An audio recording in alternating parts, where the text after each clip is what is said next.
भूपेश बघेल जी, श्री चरणदास महंत जी, श्री ताम्रध्वज साहू जी, रविंद्र चौबे जी, यशोदा वर्मा जी, हर्षिता बघेल जी, निर्मल कोसरे जी, देवेंद्र यादव जी, अरुण बोरा जी, मुकेश चंद्राकर जी, श्री प्रमोद तिवारी जी, श्री राजेश तिवारी जी, गजेंद्र ठाकरे जी, आप सबका और सभी पदाधिकारी, सभी कांग्रेस जनों का इस सभा में बहुत बहुत स्वागत।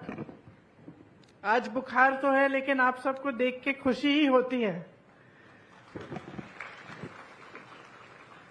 क्योंकि आप खुश लगते हो। 2 दिन पहले मध्य प्रदेश गई थी, वहां की जनता खुश नहीं लगती। जब भी मैं छत्तीसगढ़ आती हूं और संबोधित करती हूं जनता को, तो आप मुस्कुराते हुए दिखते हैं। इसका मतलब है कि यहाँ हालचाल ठीक है कि नहीं? अच्छे हैं, खास तौर से मेरी बहनें। देखिए, खैरागढ़ नागवंशी राजाओं की धरती है। राजा वीरेंद्र बहादुर सिंह जी और रानी पद्मावती देवी जी की कर्मभूमि है। आपको शायद मालूम होगा कि पद्मावती जी और इंदिरा जी का बहुत करीबी रिश्ता था। पद्मावती जी इलाहाबाद में उन्होंने पढ़ाई की, उसी समय इंदिरा जी से मिली थी जब वो छोटे छोटे थे, और तब से एक अच्छा उनका एक रिश्ता जुड़ा, वो एक मित्रता का रिश्ता जुड़ा। बाद में जब नेहरू जी को पता चला कि पद्मावती जी बहुत सेवा करती हैं समाज की, और कई ऐसी चीजें हैं जिनमें उन्होंने समाज के लिए बड़े बड़े कार्य किए हैं, तो पंडित जी और रविशंकर शुक्ल जी ने उनको प्रेरित किया कि राजनीति में आओ, और राजनीति के जरिए जनता की खूब अच्छी तरह से तुम सेवा कर पाओगी। तो ये एक पुराना रिश्ता है खैरागढ़ का हमारे परिवार के साथ। इसी के तहत इंदिरा संगीत विश्वविद्यालय की स्थापना हुई, और ये जो नाम इससे जुड़ा है, इंदिरा का नाम, ये पद्मावती जी ने अपनी बेटी को इंदिरा जी का नाम दिया, और फिर विश्वविद्यालय की जब स्थापना हुई तो इंदिरा जी आए उस विश्वविद्यालय का उद्घाटन को करने के लिए। तो एक लंबा रिश्ता है, एक पुराना रिश्ता है। बघेल जी ने कांग्रेस की तरफ से उस रिश्ते को निभाने का काम किया। बहुत समय से आपकी मांग थी कि खैरागढ़ जिला बने। आपसे बघेल जी ने ये वादा किया उपचुनाव के समय कि करेंगे, और जैसे ही नतीजा आया, उसके 3 दिन के भीतर खैरागढ़ का नया जिला बन गया। अब जिससे पहले कि मैं लंबा भाषण शुरू करूं, मैं बघेल जी का भाषण खत्म करती हूं। उन्होंने कहा कि घोषणा, उन्होंने मुझे बहुत लंबी लिस्ट दी है घोषणाओं की, तो सबसे पहले मैं घोषणा ही कर देती हूं। छत्तीसगढ़ की माताओं बहनों के लिए महतारी न्याय योजना लागू करेंगे, जिसमें प्रति सिलेंडर के रीफिल करने पर 500 रुपए की सब्सिडी आपको दी जाएगी। कांग्रेस सरकार बनते ही प्रदेश के 49,63,000 उपभोक्ताओं में से 42 लाख उपभोक्ताओं जिनकी मासिक खपत 200 यूनिट बिजली से कम है, उनका बिजली बिल पूरी तरह से माफ होगा। बाकी 7,63,000 उपभोक्ताओं को 200 यूनिट तक बिजली मुफ्त मिलेगी।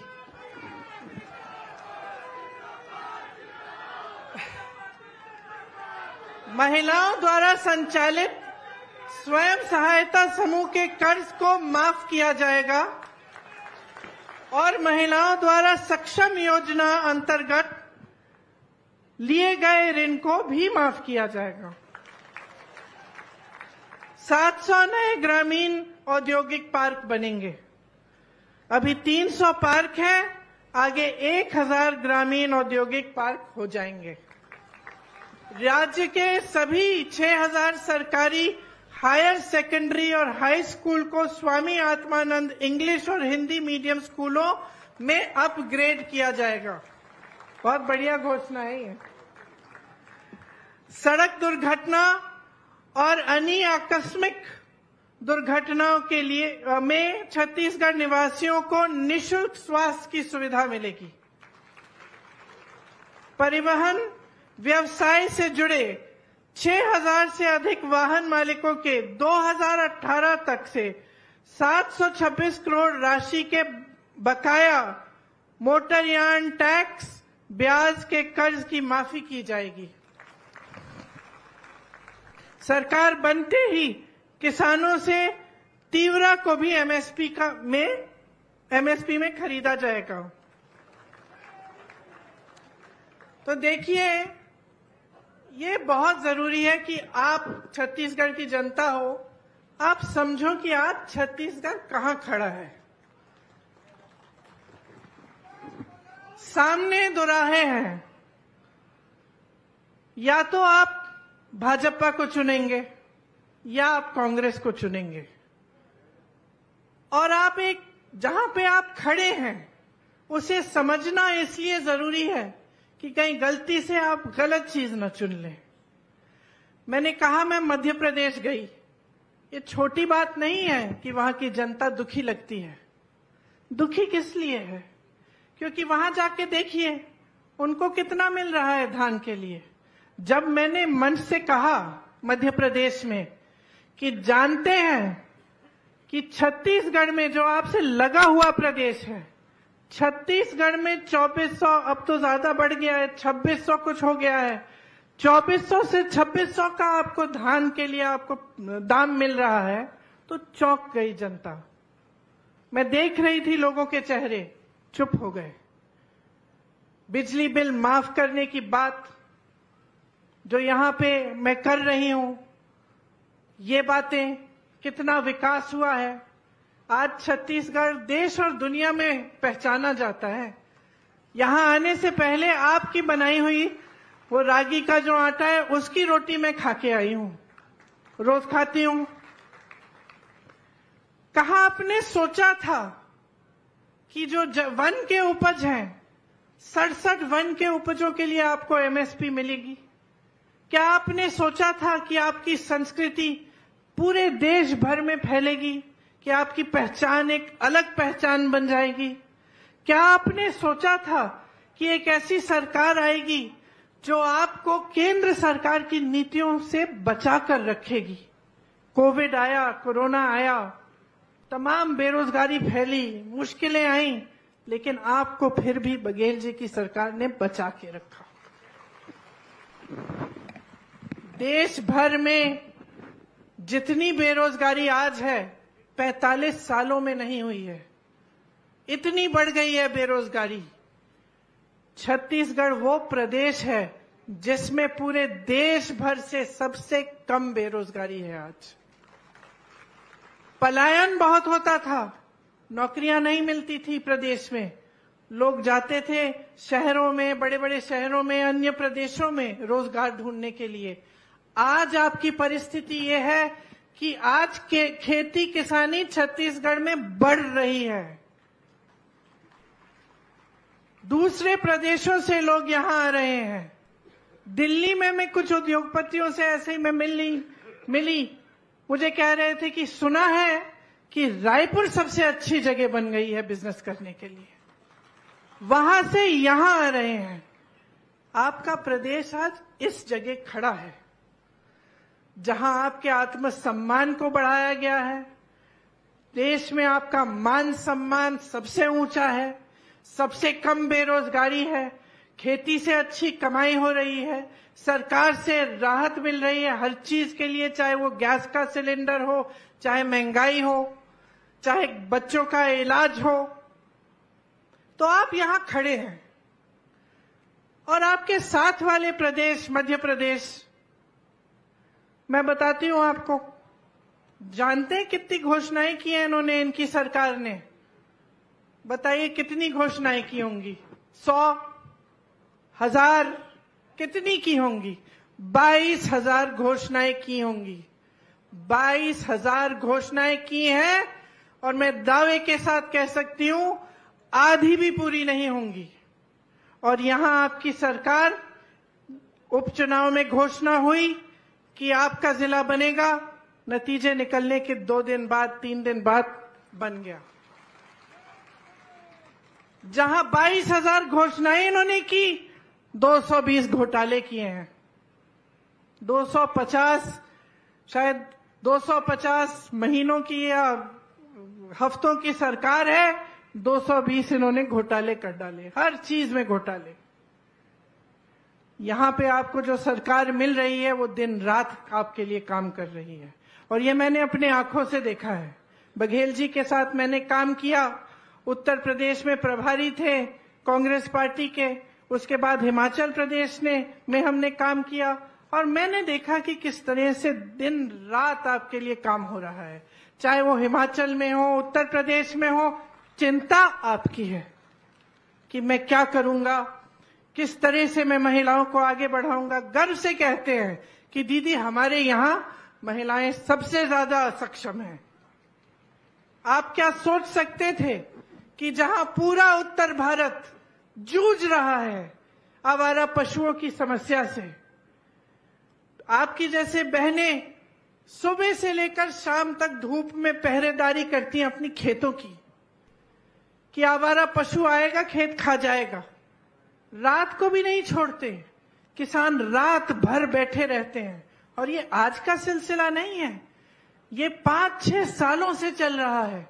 क्या आप सोच सकते थे कि आपके यहां ये समस्या हल इस तरह होगी कि आप उससे कमा भी जाएंगे, कि गोबर खरीदा जाएगा आपसे,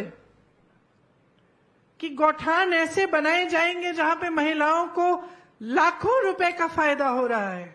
पिछली बार मैं यहां आई, महिलाओं से मिली, गौठान के बारे में बात की, क्योंकि एक उन्होंने वो दिखा रहे थे कि किस तरह का गौठान है, किस तरह के काम होते हैं। मैंने पूछा कितना कमाती हो बहन?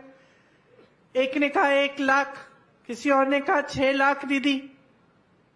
तो आप सोच सकते थे कि एक ऐसी इतनी बड़ी समस्या पूरे उत्तर भारत में है, आज भी है, आज भी रो रहे हैं किसान।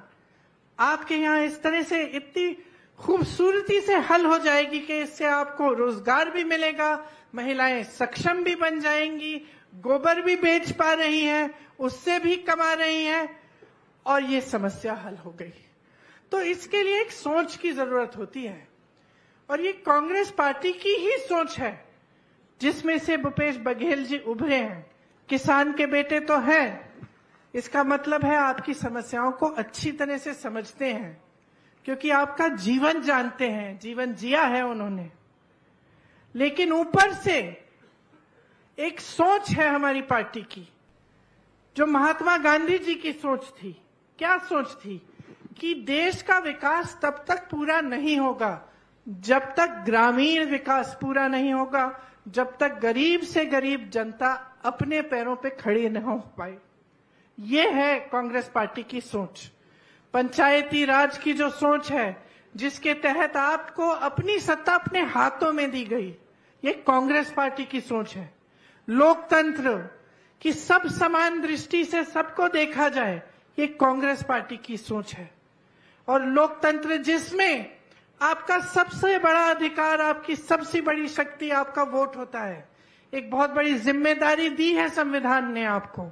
ये कांग्रेस पार्टी ने ये नींव डाली इस संविधान में, क्योंकि हमने सत्याग्रह किया और अंग्रेजों से आजादी की लड़ाई लड़ी, और ये आजादी की लड़ाई नेताओं की आजादी के लिए नहीं थी, ये आजादी की लड़ाई जनता की आजादी की लड़ाई थी।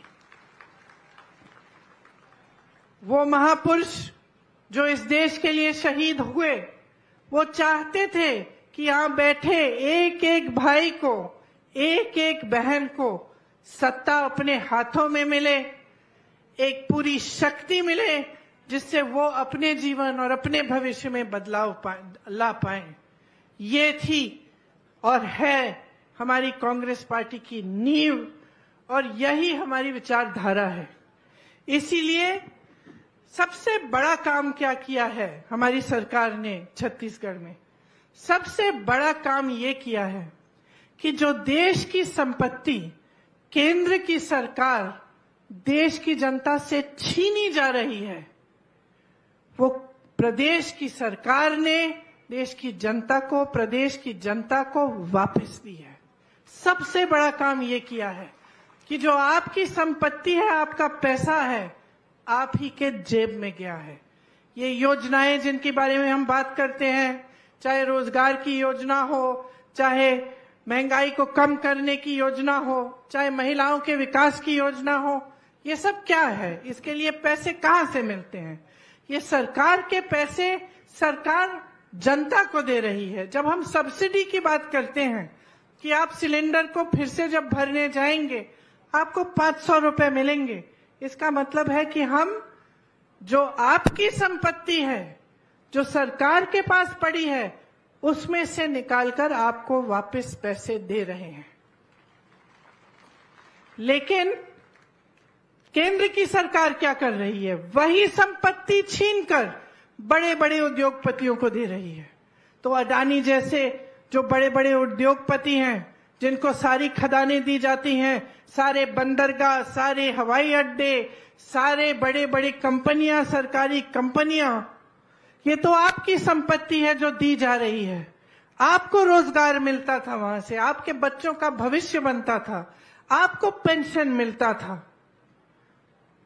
तो ये सब संपत्ति जो आपकी है, ये इन बड़े बड़े उद्योगपतियों को सौंपी जा रही है, कौड़ियों की दाम पे बेची जा रही है, और देश की जनता कुछ कर नहीं पा रही है। देखती जा रही है कि एक के बाद एक, चाहे BHL हो, HAL हो, रेलवे हो, कुछ भी हो, एक के बाद एक बड़े बड़े उद्योगपतियों के हाथों में जा रही है।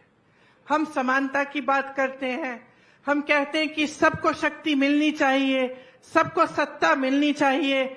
जो जनता की संपत्ति है वो योजनाओं द्वारा जनता के लिए कार्य करके, विकास करवा के जनता के हाथों में वापस जाना चाहिए।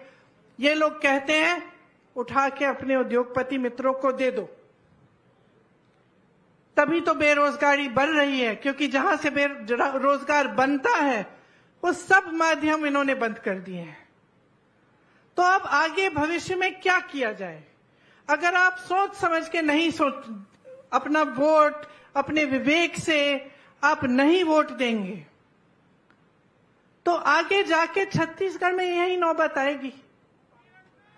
जितना काम सरकार ने किया है, आज जितने बड़े बड़े काम आपके लिए किए गए हैं, वो सब ठप हो जाएंगे, सब बंद हो जाएंगे।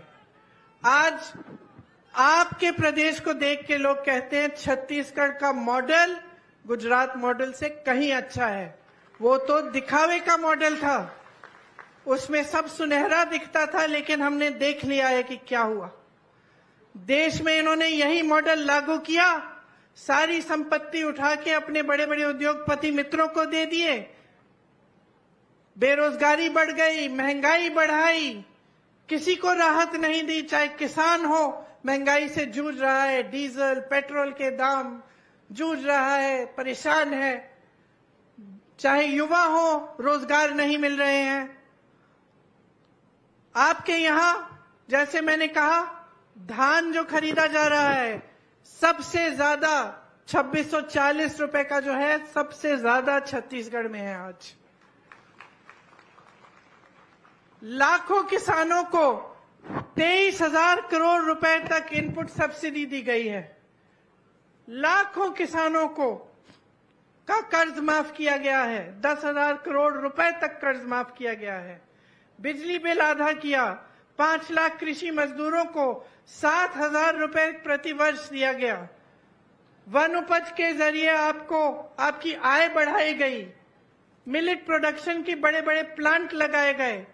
बस्तर जो हिंसा के लिए जाना जाता था, आज अपने मिलेट के लिए जाना जा रहा है, अपनी संस्कृति के लिए जाना जा रहा है। इतने सारे बड़े बड़े काम किए। क्या आप चाहते हैं कि ये सब काम रुक जाएं? क्या आप चाहते हैं कि एक ऐसी सरकार आए जो 22,000 घोषणाएं करे लेकिन एक काम न कर पाए? क्या आप ये चाहते हैं?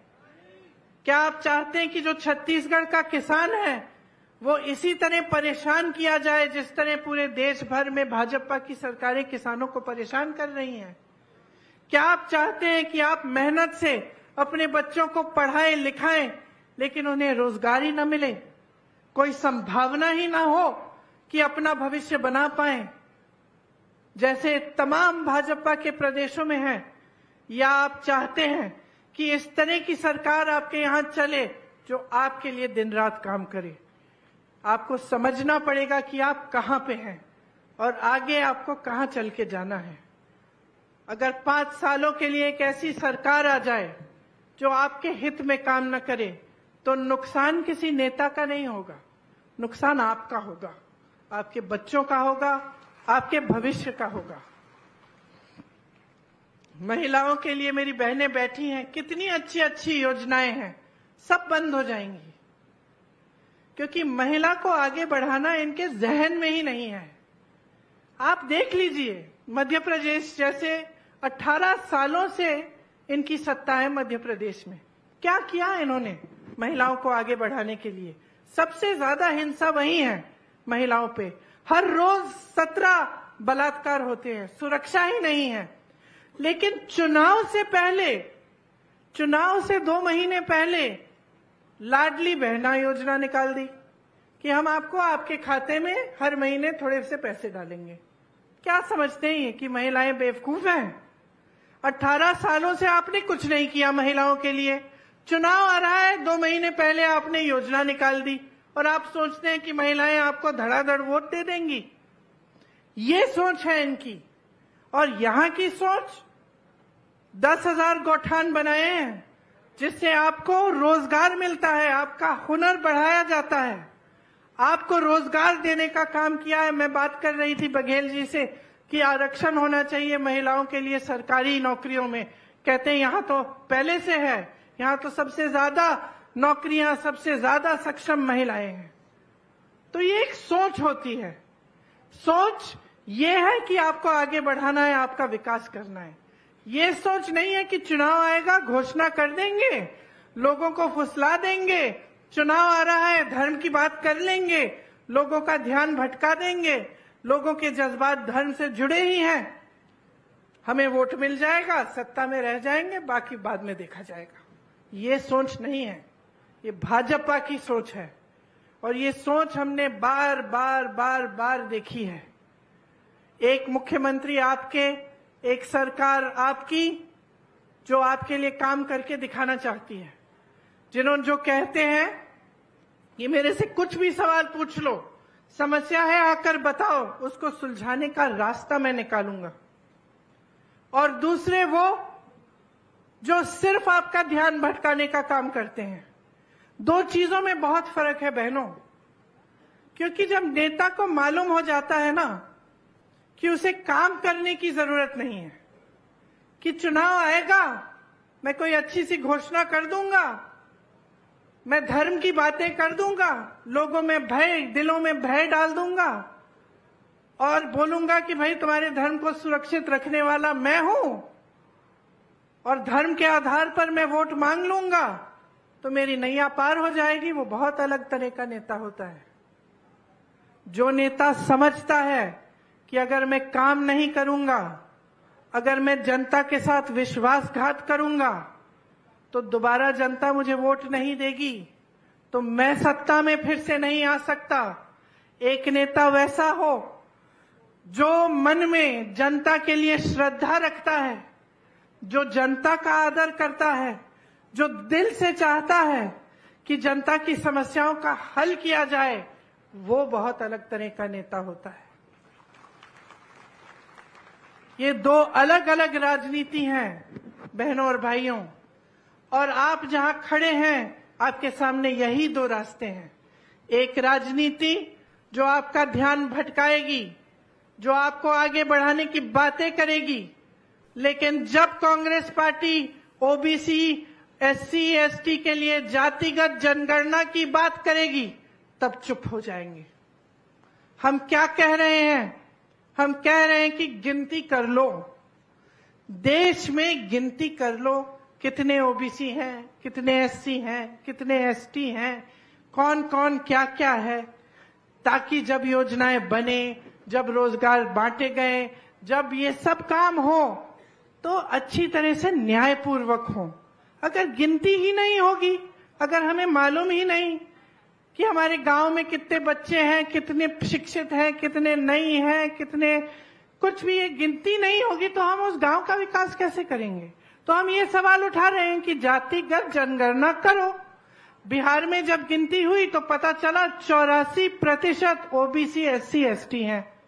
अब 84% ओबीसी एससी एसटी हैं, लेकिन आप जितने भी देश के बड़े बड़े आप देखो, चाहे आप उद्योगपतियों को देखो, चाहे मीडिया वालों को देखो, चाहे आप सरकार के सचिवों को देखो, चाहे कहीं भी देखो, तो ये 84% आपका प्रतिनिधित्व नहीं दिखता। तो सारी हमारी कांग्रेस की पार्टी कह रही है कि गिनती करो। भाजपा जो सालों से कहती चली आ रही है कि हम ओबीसी वर्ग, एससी वर्ग, एसटी का उत्थान करना चाहते हैं, मना कर रहे हैं, कह रहे हैं कि नहीं करनी, गिनती ही नहीं करनी। अरे गिनती नहीं करोगे तो विकास कैसे करोगे? महिला आरक्षण की बात करते हैं, बिल पास कर देते हैं और धूमधाम से मीडिया बाजी, मोदी जी को सब महिलाएं नमस्कार कर रही हैं कि आपने क्या कर दिया, किसी ने नहीं किया आपसे पहले। बाद में पता चलता है कि ये पास तो हो गई, 10 सालों के लिए लागू नहीं होगी, तो 10 सालों के लिए महिलाओं को अधिकार ही नहीं मिलेगा। तो मीडियाबाजी हो जाती है, प्रचार हो जाता है, पब्लिसिटी हो जाती है, जमीन पर काम नहीं उतरता। बहनों और भाइयों, ये इनकी राजनीति है और एक हमारी राजनीति है जो आप में फूट फैलाना नहीं चाहती। हम आपको अलग नहीं करना चाहते, हम चाहते हैं कि आप सब एक हो और एक होकर आपका विकास हो। हम चाहते हैं कि महिलाएं, ओबीसी, एससी, एसटी, सारे वर्ग, सबका विकास हो, गरीब से गरीब के घर में रोजगार हो, थोड़ा सा पैसा हो कि कम से कम आगे भविष्य में कुछ उम्मीद रहे। हम चाहते हैं कि आप आगे बढ़ें और आपको इस तरह की परेशानियां न हो जो आप पे थोपी जाती हैं, और ऐसी नीतियां न हो जो आपकी सारी संपत्ति जो आपका है, आपके देश को, आपकी सत्ता को आपके हाथों से छीन ले और बड़े बड़े उद्योगपतियों को दे। यहाँ ओपीएस लागू है, जो सरकारी अधिकारी हैं वो सब जानते हैं, वहां मेरे पुलिसकर्मी भाई खड़े हैं, वो सब जानते हैं कि एक ही मांग है, एक ही मांग है आज इनकी कि हमें पुराना पेंशन दे दो। क्योंकि हम 20 साल काम करते हैं, दिन रात एक करते हैं, हम भी देश की सेवा कर रहे हैं, तो हमें बुढ़ापे में थोड़ी सी सुरक्षा चाहिए। इसीलिए तो हमने जब हम नौजवान थे हमने सरकारी नौकरी ली। आज आप कह रहे हो कि पुराना पेंशन नहीं मिलेगा और हमारा पेंशन सुरक्षित ही नहीं रहा। और इनकी भाजपा की सरकारों वाले प्रदेश में कोई सुनवाई नहीं है। जहां जहां कांग्रेस की सरकार है वहां वहां ओपीएस लागू है। यहां लागू है, राजस्थान में लागू है, हिमाचल प्रदेश में लागू है, कर्नाटका में लागू है। तो बस यही बातें आपको मैं कहना चाहती हूं। आप इस मोड़ पे आ गए हो, कुछ दिनों में वोट डालने जाओगे, तो सोच समझ के अपना वोट डालोगे या धर्म के बहकावे में या किसी की झूठी घोषणाओं के बहकावे में डालोगे, ये आप समझ लो। जो आपके सामने है, जो आपने 5 सालों से सरकार देखी है, जिसने आपका मान सम्मान बढ़ाया है, आपके पूरे देश और दुनिया में आपका नाम बनाया है, आप इस सरकार को 5 साल और मौका देंगे कि आपके लिए और भी मजबूती से काम करें, या फिर आप ऐसा रास्ता पकड़ेंगे जो आपको विकास नहीं, आपको सिर्फ परेशानियों का जीवन और मुश्किलों का जीवन देगा। आप सोच समझकर अपना वोट डालिए। जिस दिन आप वोट डालने के लिए जाएंगे, मेरी बातों को, बघेल जी की बातों को और साहू जी की बातों को जरूर याद रखना, क्योंकि ये वोट आपका है और आपके लिए है। प्रदेश आपका है, इसमें कितना अच्छा हो सकता है वो आप देख चुके हैं, और भी देखने को बाकी है। बहुत और काम हो सकता है आपके सहयोग से। और इससे पहले जो हो रहा था वो भी आपने देख लिया है, आसपास के प्रदेशों में जो हो रहा है वो भी आपने देख लिया है। तो सोच समझकर जागरूक बन के अपना वोट डालिए। और मैं जानती हूं कि आप जब जागरूक बन के अपना वोट डालेंगे तो आपका वोट सिर्फ और सिर्फ कांग्रेस पार्टी को जाएगा और एक बार फिर कांग्रेस की सरकार आपके प्रदेश में आएगी और आप देखेंगे कि जो घोषणाएं मैं आज करके जा रही हूं, एक नहीं सारी की सारी पूरी होंगी। आप सबको बहुत बहुत धन्यवाद। बहुत ध्यान से आपने बातें सुनी, ज्यादा समय नहीं लेना चाहती। जय हिंद।